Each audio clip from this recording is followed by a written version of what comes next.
ইটকাঠের নাগরিক সভ্যতার শহরগুলো থেকে দ্রুতই হারিয়ে যাচ্ছে সবুজ, কিন্তু মানুষ তার শিকড়কে সহজে ভুলতে পারে না।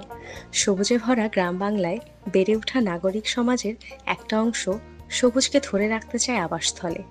শৌখিন মানুষরা তাদের ঘরবাড়িতে সবুজকে ধরে রাখার জন্য একান্ত নিজস্ব ভাবনা আর প্রচেষ্টায় আপন আপন বাড়ির ছাদে তৈরি করছে ছাদ বাগান। সময়ের সাথে এই বাগান এখন আর শৌখিনতায় আটকে নেই। নিরাপদ সবজি ও ফল দিয়ে পারিবারিক পুষ্টি চাহিদা পূরণ, পারিবারিক বিনোদন এবং অবসর কাটানোর এক মিলন মেলায় পরিণত হয়েছে এই ছাদ বাগানগুলো।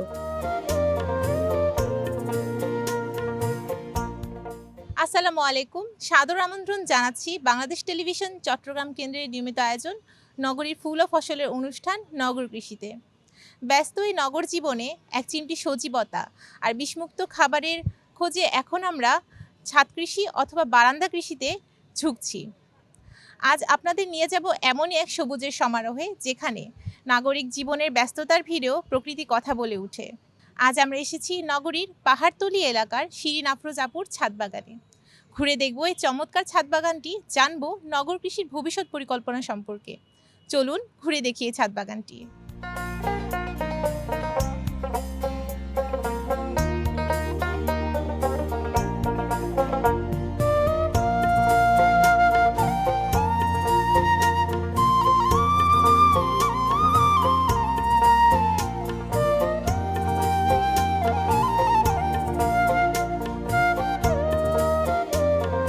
আসসালামু আলাইকুম আপু। ওয়ালাইকুম আসসালাম। আপনার এই বাগানটা কি আপনারই? জি জি আচ্ছা, আপনি একাই দেখাশোনা করেন? জি, আমি দেখাশোনা করে, আমার সাথে আমার বাসার হেল্পিং হ্যান্ড একজন আচ্ছা। আছেন, আমার বাসার কাজের মানুষটা। আচ্ছা আপু, আপনার সম্পর্কে যদি আমাদেরকে একটু বলেন। আমি শিরিন আফরোজ আমার নাম। আমি একজন নারী উদ্যোক্তা, ফ্যাশন ডিজাইনার, আর আমি সর্বোপরি একজন লেখক। আচ্ছা, তার উপরে বাগান করি, শখের বসে বাগান করি, ভালো লাগে। তো আপনার এই সুন্দর বাগানটা আমাদেরকে যদি একটু ঘুরে দেখান। জি জি শিওর। আচ্ছা, এখান থেকে শুরু করি জি তাহলে। জি জি। এটা কি গাছটা? এটা হচ্ছে আপনার বাতাসি মরিচ। আচ্ছা, এটা ঝাল হয় যে মরিচগুলো? জি জি জি। আচ্ছা। এবং সেন্টটা খুব ভালো। আচ্ছা, এখানে এগুলো কি সবগুলো বাতাসি মরিচ? জি জি, তিনটে বাতাসি মরিচ। আচ্ছা আচ্ছা। আর এরপর এটা হচ্ছে লেবু, কাগজি লেবুটা। আচ্ছা, এটা মনে হচ্ছে অনেক পুরাতন গাছ, জি তাই জি, না? গাছটা অনেক পুরাতন। এটা থেকে লেবু পেয়েছি আগে, এখন ইনশাআল্লাহ আবার আসবে আর কি, ডিসেম্বর জানুয়ারির দিকে তো ফুল আসে। জি জি। আচ্ছা, এখন আর এখানে কি লাগিয়েছেন? এটা এইগুলো হচ্ছে শীতের সবজি সব? জি জি জি, এটা হচ্ছে টমেটো। এটা আমি চারা, ছোট্ট একদম ছোট চারা লাগিয়েছি। আচ্ছা। এখন মাশাআল্লাহ ফুল আসবে আশা করি। হুম। এরপর হচ্ছে বেগুন। এর ফাঁকে ফাঁকে আমি আবার একটু পেঁয়াজ, শাক, আপনার লাল শাকের বিচি, আচ্ছা আচ্ছা। ধনিয়ার বিচি, ধনিয়া এখানে পেঁয়াজে লাগিয়েছেন? পেঁয়াজ থেকে কি মানে পেঁয়াজ কলির জন্য নাকি পেঁয়াজ না, খাওয়ার জন্য? পেঁয়াজ কলির জন্য। আচ্ছা, পেঁয়াজ কলিটা কলির আমাদের জন্য। খুব পছন্দ। আচ্ছা আমার মেয়ে খুব পছন্দ করে, পাস্তাতে দিবে বা আমাদের নিত্য নাস্তা পানিতে এরকম নাস্তাতে ব্যবহার করা হয় আচ্ছা। আর কি। আচ্ছা, এখানে আমি এই বিষয়, এটা কি গাছ? এটা হচ্ছে ব্রোকলি। আচ্ছা, ব্রোকলি লাগিয়েছেন ছাদে? ব্রোকলিটা হচ্ছে, এটা তো খুব আসলে খুব উপকারী। হুম। বিশেষ করে আমাদের মহিলাদের জন্য নাকি ব্রোকলিটা খুব উপকারী। আচ্ছা আচ্ছা। তো ওটা থেকেই লাগালাম একটা, দেখি এবার যদি ফলন হয় ইনশাআল্লাহ। আচ্ছা, প্রথমবার লাগিয়েছেন? জি জি, ব্রোকলিটা প্রথমবার লাগিয়েছি। আচ্ছা আপু, তাহলে আমরা একটু ওইদিকে দেখি। জি জি। এদিকেও তো সব মরিচ গাছ মনে জি, জি, হচ্ছে। এটা হচ্ছে, এটাও মরিচ। এটা বলে না ওই চিকন মরিচটা। আচ্ছা, দেশি যে মরিচটা আমরা খাই। হ্যাঁ হ্যাঁ, ঝাল মরিচটা। আচ্ছা। আর এটা হচ্ছে নাগা মরিচ, এটা অনেক ঝাল হয়। ফলনও মাশাআল্লাহ আগেও হয়েছে আচ্ছা, অনেক, ফলন এখন একটু ধরেছে দেখা যাচ্ছে। হ্যাঁ একটু সমস্যা বেশ হচ্ছে। ফলন হয়েছে, এই যে গাছটাতে অনেক ফলন। জি জি খেয়েছেন নাকি আপনি? জি জি মরিচ? জি। ঝাল। হ্যাঁ ঝাল। আর এটা কি গাছ? এটা হচ্ছে আপনার আম গাছ। এটা আম গাছ, হচ্ছে আচ্ছা। আপনার 12 মাসি আম। আমি হুম। গত মাসে শেষ হলো, আমার এখানে প্রায় 5-6টা আম পেয়েছি আমি, অনেক মিষ্টি ও, আমগুলা। মানে এতটুকু গাছে আম ধরেছিল? হ্যাঁ, আম ধরেছে। গাছটা অনেক ছোট। হ্যাঁ, অনেক ছোট আম ধরেছে এবং খুব মিষ্টি আমগুলা। আমরাপলি বলে না, আমরাপলি। আচ্ছা আচ্ছা, আমরা বলে এখন ছাদে ধরতেছে। হ্যাঁ হ্যাঁ, আমরাপলি। আচ্ছা। এর পাশে আছে, এটা হচ্ছে কাকরোল গাছ লাগিয়েছি আমি। কাকরোল? হ্যাঁ, কাকরোল আগে আমার এই জায়গাটাতে ছিল, অনেক অনেক কাকরোল পেয়েছিলাম ও তখন। আচ্ছা। তো এখন আবার নতুন করে আচ্ছা, বীজ শীতকালে কি লাগিয়েছি। কাকরোল লাগায়? শীতকালে আসলে ওটা, এখন তো আসলে সবকিছুই 12 মাসেই হয়, জি, অনেক জি। অনেক সবজি 12 মাসে হয়। জি। আচ্ছা, দেখতে পাচ্ছি বরবটি ধরেছে এই যে গাছটাতে। বরবটিও অনেক ভালো ফলন হয়েছিল। বরবটি আমি এখান বেশ থেকে বড় তুলে, হয়েছে গাছটা। হ্যাঁ। এটা কি আপনার আরো আগে লাগিয়েছেন জি না? জি জি, বরবটি এখান থেকে তুলেছি, প্রায় 5-7টা বরবটি তুলেছি, অনেক লম্বা বরবটি। এটা আরো হুম। বড় হবে। এখানে বেশ বরবটি হ্যাঁ। দেখা যাচ্ছে। এটা এই নিচে যে দিয়ে ধরে এখনো আছে রয়ে গেছে তো বরবটি। ফুলের এটা আরো লম্বা হবে। আচ্ছা, আরো লম্বা আরো হবে। লম্বা হবে এটা। আর এই যে এখানে আপনি পেঁয়াজ পাতা বুনেছেন। হ্যাঁ, পেঁয়াজ পাতাটা ওই যে বললাম আমাদের একটু নাস্তাতে ইউজ করি আমরা। তো এটা ছাদ বাগান থেকে হলে তো ভালো লাগে বেশি। আর এই বেগুনটাতে, এই গাছটা থেকেও আমি বেগুন তুলেছি, 4টা আচ্ছা। বেগুন তুলেছি এটা থেকে। মানে এইটুকু গাছে আপনি বেগুন জি ধরেছে, জি জি জি। ফল ধরে আছে তো বেশ হ্যাঁ, সুন্দর। টমেটো অনেক তুলেছি আমি, ছোট ছোট চারা লাগিয়েছিলাম আসলে। এটা হচ্ছে আমার এটা লেবু গাছ, এটা থেকে আমি লেবু হারভেস্ট করেছিলাম আচ্ছা আগে। আচ্ছা। এখন আবার ফুল এসেছে, ইনশাআল্লাহ আবার হ্যাঁ, হবে। গাছ ভরে তো ফুল হ্যাঁ, আসছে, জি জি জি, অনেক ফুল আসছে। ইনশাআল্লাহ হবে, আবারও ফলন হবে আশা করি। আর এটাও মরিচ গাছ, এটা তো অনেক মরিচ ধরেছে ইনশাআল্লাহ। হ্যাঁ, গাছ ভরে মরিচ এসেছে, অনেক মরিচ। ইনশাআল্লাহ আরো অনেক আসবে, ফুল অনেক ফুল। আর এটা টমেটো, এই গাছটা থেকে আমি টমেটো তুলেছি, এখনো আছে গাছে, এখনো টমেটো আছে। আচ্ছা। আর হচ্ছে এগুলা আসলে কুমড়া গাছ লাগিয়েছি আমি শাক খাওয়ার উদ্দেশ্যে, আসলে ছাদ বাগান থেকে একটু শাক তুলে খাবো। আচ্ছা, ফ্রেশ শাকের জন্যই লাগিয়েছেন। সেটাই সেটাই। বেশ সুন্দর সতেজ হয়েছে গাছগুলা, অনেক বড় বড়। এটা হচ্ছে লাউ গাছ, আচ্ছা। এটা লাউ, আর এগুলো হচ্ছে মিষ্টি কুমড়া। এখানে আমি মিষ্টি কুমড়া গাছগুলো লাগিয়েছি আসলে বিশেষ করে শাক খাওয়ার উদ্দেশ্যে।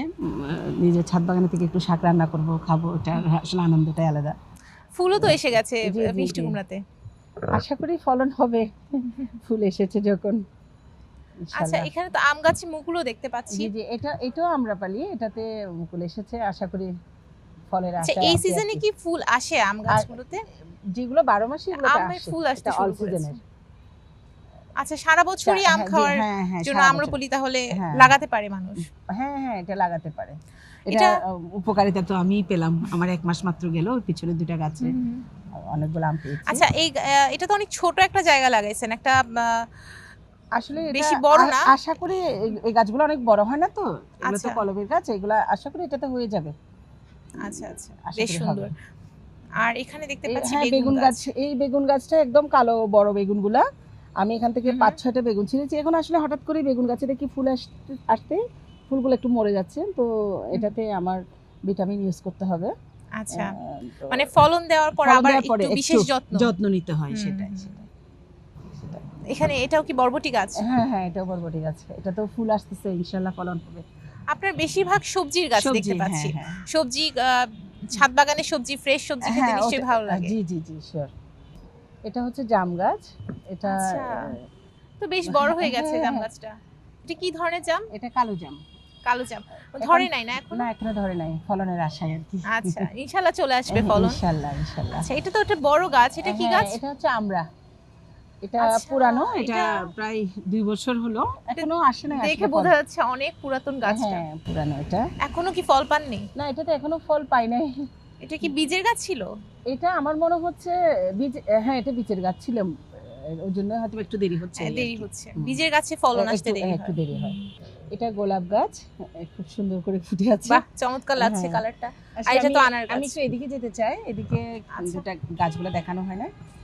এটা হচ্ছে পেয়ারা, আমার অনেক পুরানো এই পেয়ারা গাছটা। আচ্ছা, এটাতে ফলন হয়েছিল। ফলন হয়েছে কেমন? হ্যাঁ। এই পেয়ারাগুলো কি বড় পেয়ারা না ছোট ছোট দেশি পেয়ারা? দেশি পেয়ারা, আচ্ছা। মিডিয়াম সাইজ, মজা, অনেক সুস্বাদু। এটা নতুন, এটা আচ্ছা। এখানে 2টা গাছ। ও, একসাথে দুইটা গাছ? হ্যাঁ, ও, পুরাতনটাতে ফলন হয়েছিল, এটা নতুন। আর এটা হচ্ছে আপনার লটকন বলে না? জি জি জি, লটকন ফল, এটা হচ্ছে মানে লটকন ছাদে ফল। লটকন। এটা লটকন ফল। আর এখনো ধরেনি না? পাশে একটা, না লটকন ধরে না আচ্ছা, এখনো। আসবে, ছোট এখনো হ্যাঁ গাছটা। হ্যাঁ, সেটাই।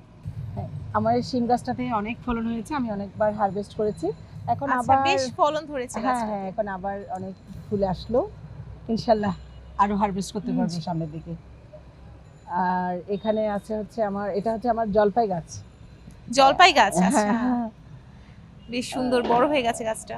ইনশাল্লাহ সামনের দিকে ফলন পাবো এটাতে। আর এখানে একটা সিম গাছ আছে, এটা তো এটা তো মাশাআল্লাহ অনেক অনেকগুলা সিম সিম ধরেছে, ধরেছে। চমৎকার, অনেক ধরেছে। এটা দেখা একটু, এটা আমরা, হ্যাঁ আচ্ছা এটা আমরা গাছ। এই আমরা গাছটা, আপু, এখানে কি একটাই সিম গাছ? হ্যাঁ একটাই সিম গাছ, একটা সিম গাছে তো অনেক অনেকগুলো ধরেছে। ধরেছে। জি জি, এই পাশেও আরো আছে, মাশাআল্লাহ। আর কি, আর এটা হচ্ছে একটা কাঁঠালের বীজ থেকে উঠেছে, এই কাঁঠাল গাছ। আচ্ছা, এটাও আমের বীজ থেকে। আর আপনি এটাও- বীজের চারা কি রাখবেন? দেখি কিরকম কতটুকু হয়? হ্যাঁ হ্যাঁ, সেটাই ভালো লাগে, ফেলে দিতে ইচ্ছে করতেছে না, হুম, হুম। আবার একটু সুন্দর করে লাগালাম। এটাও বীজ থেকে উঠেছে, এটা হচ্ছে লিচু গাছ। আচ্ছা আপু, এখন তো আপনার বাগানটা ঘুরে দেখলাম, বেশ সুন্দর গোছালো একটা বাগান। চলেন আমরা বসে কথা বলি। ঠিক আছে।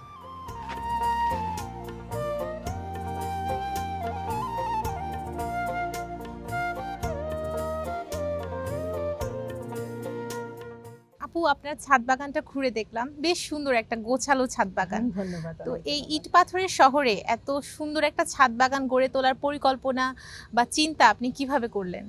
খুব ভালো লাগে আর কি বাগান করতে। আমার ছোটবেলা থেকে দেখতাম আমার মা আমাদের অনেক বড় ভিটা বাড়িতে অনেক সবজি লাগাতো। আমরা ছোটবেলা থেকে ফুল গাছ লাগাতাম। খুব খুব ভালো লাগে। ওই ভালো লাগা থেকে আসলে যখন আমরা এখানে বাড়ি করে আসলাম, আমার বিয়ের পরে আমাদের এই ছাদ বাগানটাতে, তখন একটা শুধু আমার শাশুড়ির লাগানো একটা পেঁপে গাছ ছিল। তো এরপরে চিন্তা করলাম যে আমি কিছু করি। এরপরে আমি ছাদ বাগানের পরিকল্পনা, আমার আসলে পুরানো ছাদ বাগানটা এখন নাই।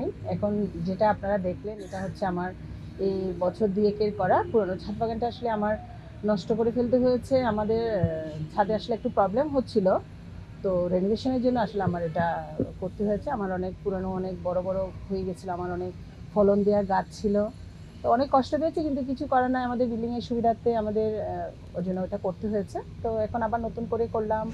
এটা ১.৫ বছরের মতো আমার এই ছাদ বাগানের বয়স। তো আসলে সম্পূর্ণ আমার ভালো লাগা থেকে এটা আমি অনেক আনন্দ পাই।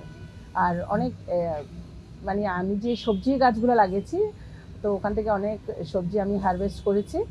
তো আসলে এটা তো অন্যরকম একটা আনন্দ।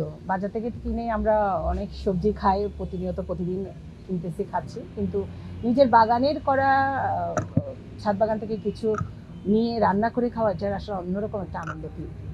এই আর কি। আমার নিত্যদিনের অনেক প্রয়োজনও মিটে যায়। আমার অনেক মরিচ গাছে অনেক মরিচ ধরে আছে, হঠাৎ করে আমার লাগলো, আমি নিয়ে গেলাম ছাদ থেকে, বা পেঁয়াজ পাতা নিলাম বা টমেটো নিলাম, এই আর কি। আপু, আপনার বাগানটা ঘুরে যেটা দেখলাম যে আপনার অনেক ধরনের ফলের গাছ এবং অনেক বেশি সবজির গাছ আপনি লাগিয়েছেন। আমি জানতে চাচ্ছি যে এই যে ফলের গাছ, সবজির গাছ আপনার পারিবারিক চাহিদা পূরণে কতখানি ভূমিকা পালন করছে? আসলে বলবো যে হঠাৎ করে মনে করেন আমার কোনো একটা প্রয়োজন পড়লো, আমার ছাদ বাগান থেকে আমি ২টা মরিচ তুলে নিলাম, একটু ২টা টমেটো তুলে নিলাম, এই আর কি। অনেক নিত্য প্রয়োজনীয় অনেক সময় বাসায় না থাকলে এটা আমার ছাদ বাগান থেকে আমি ফিল আপ করি। আর হচ্ছে ফলের গাছের মধ্যে আমার আম গাছ আছে অনেক। আমার আম্রপালি আমি গত মাসে শেষ হলো আমার। আমার ভালোই ফলন হয়েছিল আমার ছোটো ছোটো গাছগুলোতে। তারপর আরও বেশ আছে, লেবু গাছ আছে, আমড়া গাছ, জলপাই গাছ, ওগুলোতে এখনো ফলন আসে নাই, এসে করে আসবে। পেয়ারা গাছ আছে। তো সব মিলে আসলে ছাদ বাগান আমি বলবো যে আমার এবং সবার জন্যই আসলে যার যতটুকু জায়গা আছে করা উচিত, এবং নিজেরও ভালো লাগবে এবং প্রয়োজনও মেটাবে টুকিটাকি। আপু, যেহেতু আপনার সবজি গাছ বেশি, ফল গাছ বেশি, এই গাছগুলোতে আপনি কি ধরনের সার ব্যবহার করেন? আর যখন পোকামাকড় হয়, বিশেষ করে শীতকালে কিন্তু আমরা জানি যে সবজি গাছে পোকামাকড় ধরে বেশি, তো সেই ক্ষেত্রে আপনি কি ধরনের কীটনাশক ব্যবহার করছেন? মাটিতে সার বলতে অ্যাকচুয়ালি আমি আমার বাসার নিত্য রান্নার পরে যে উচ্ছিষ্টতা থাকে ওটা ব্যবহার করি। একটু প্রথমে একটু ওটাকে একটু পচাই, তারপরে আমি মাটির নিচে ওটা ব্যবহার করি। এটা অনেক উপকারী আমার মতে। আর আসলে পোকামাকড়ের জন্য আমি বিভিন্ন স্প্রে বা ভাইটামিন জাতীয় এরকম ইউজ করি আর কি। অনেক যত্ন নিতে হয়, অনেক কষ্ট আছে। আসলে কোনো কিছু তো কষ্ট ছাড়া হয় না। অবশ্যই। ছাদ বাগান অনেক কষ্ট আছে। আমাকে আমার বাসার আমার কাজের মানুষটা আমাকে হেল্প করে অনেক। ও আর আমি মিলে বাগান দেখাশোনা করি, পরিচর্যা করি, এই আর কি। গাছ কি কথা বলে? গাছের সাথে আপনার বিশেষ কোনো সখ্যতার গল্প আছে কি? যদি থাকে আমাদের সাথে একটু শেয়ার করবেন। হ্যাঁ, গাছ কথা বলে। একটি বাগান ফুলে ফুলে মধুর করে হাসে, একটি আকাশ দেখে দেখে অনেক ভালোবাসে। আসলে ফুলের গাছ আমি ছোটবেলা থেকে ফুলের গাছ করতে অনেক পছন্দ করি। ফুলের বাগান প্রায় ২০টার মতো ফুলের গাছ নিয়ে, গাঁদা ফুলের গাছ নিয়ে আমার বাগানটা ছিল। আমি আর আমার বড় বোনের বাগান। তো ওই সময় জানুয়ারি মাস, আমার এখনো মনে আছে, আমি স্কুলে পড়ি, আমার এক কাজিনের বিয়ে ছিল। তো গায়ে হলুদে আমরা আমাদের এই বাগান থেকে আমরা ১০-১২ জনের জন্য কানের, গলার, গায়ে হলুদে যেগুলো মেয়েরা পরে ওই অর্নামেন্টসের সেটগুলো করেছিলাম। আমরা আমার নিজের বাগান থেকে ফুল তুলে নিজেই বানিয়েছিলাম। এটা আমার অন্যরকম একটা আনন্দের ছিল। এটা এখনো বলতে পারি না ব্যাপারটা, আসলে গাঁদা ফুল দেখলে আমার সেই স্মৃতি মনে পড়ে যায় এখনো। বাহ, চমৎকার একটা স্মৃতিচারণ। আসলে গাঁদা ফুল আপনি এখন নিজে আবারও আপনার জি, বাগানে জি, লাগিয়েছেন। জি, জি, এখনো আমার ওটা মনে পড়ে। আমরা নিজের বাগান থেকে করা অন্যরকম একটা অনুভূতি ছিল আসলে। আমরা প্রায় সময় শুনি যে ছাদ বাগান করলে ছাদ ড্যাম্প হয়ে যায়, ছাদ নষ্ট হয়ে যায়, এজন্য অনেকেই কিন্তু ছাদ বাগান করতে আগ্রহ দেখায় না। আপনি যেহেতু অনেক দিন ধরে ছাদ বাগান করছেন, আপনার কি ছাদ বাগান করতে কোনো সমস্যার সম্মুখীন হয়েছেন কিনা, বা ছাদ বাগান করলে কি কোনো ক্ষতি হয় কিনা ছাদের, সেই বিষয়ে আমাদেরকে একটু জানাবেন। আমি আসলে বাগান করি, তো আজকে ছাদ বাগান শুরু করেছি অনেক বছর। আমার এই বাগানটা নতুন, বাট আমি প্রায় 16-17 বছর ধরে আমি ছাদ বাগানের সাথে যুক্ত আছি আসলে। তো আমার প্রথম বাগানটা ছিল, আমি একটা পলি করে মাটি ভরাট করে ইট দিয়ে একটা ঘেরাও করে তারপর বাগানটা করেছিলাম। তো ওই বাগানটা করার পরে আসলে 3-4 বছর যাওয়ার পর থেকে দেখা যাচ্ছে কি আমার ছাদের একটু সমস্যা হচ্ছে। মানে বাসার ছাদে ড্যাম্প পড়তেছে, পানি বৃষ্টির দিনে একটু পানি, ছাদটা কেমন পানিতে স্যাঁতসেঁতে হয়ে থাকতেছে। তো এরপরে তবুও এইভাবে কয়েক বছর কেটে গেল। কয়েক বছর কেটে যাওয়ার পরে দেখতেছি না অনেক ক্ষতি হয়ে যাচ্ছে। তখন চিন্তা করলাম এটা তো ছাদের ক্ষতি হচ্ছে, যখন আমি এটা ঠিকভাবে বাগানটা আমার করা উচিত। তখন আমি ওটা ভেঙে ফেললাম, ওটা ভেঙে এখন আমি টবে বাগান করেছি। তো আসলে সবাই যারা ছাদ বাগান করি আমরা সবার এই দিকটাও একটু খেয়াল করা খুব উচিত, যে আমাদের ছাদটাও যেন ঠিক থাকে, আমাদের বাগানটাও যেন হয়, ছাদেরও যেন ক্ষতি না হয়, বাগানও যেন সুন্দর মতো হয়। তো ওই দিকটা আসলে লক্ষ্য করা দরকার। আমরা যখন টবে করতেছি, টবে করার সময় আমরা একটু নিচে সাপোর্টিং ইট দিয়ে, সাপোর্টিং কিছু দিয়ে যেন ছাদের ক্ষতি না হয়, ওভাবে করে আমাদের আসলে বাগান করা উচিত। আপু, আমাদের এই নগর কৃষি অনুষ্ঠানটা বাংলাদেশের সমস্ত পেশার সমস্ত মানুষজন দেখে, আহ, বিভিন্ন বয়সের মানুষজন দেখে থাকে। তো যারা এখনো বাগান শুরু করেনি বা বাগান শুরু করতে চাচ্ছে, সেই সমস্ত দর্শকদের উদ্দেশ্যে আপনার কি পরামর্শ থাকবে? আসলে ছাদ বাগানের প্রতি সবার আগ্রহী হওয়া উচিত আমি মনে করব। আমাদের দেশের যে অবস্থা, পাহাড় কাটা হচ্ছে, বনাঞ্চল অনেক নষ্ট হচ্ছে। তা আমরা যদি আসলে সবাই নিজেদের যতটুকু জায়গা আছে অতটুকুতে মধ্যে যদি আমরা একটু বাগান করি, 2-4টা গাছ লাগাই, সবজি বলেন, ফলের গাছ বলেন, ফুলের গাছ বলেন, তাহলে আমাদের নিজেদেরও নিত্য প্রয়োজনীয় মিঠে এবং নিজেদেরও ভালো লাগা এবং প্রকৃতির সাথে থাকাও হয় এবং পরিবেশেরও উপকার হয়। তা আমি সবাইকে বলবো, সবাই নিজের যতটুকু জায়গা আছে কাজে লাগান, ছাদ বাগান করুন, প্রকৃতির সাথে থাকুন, পরিবেশ বান্ধব হন।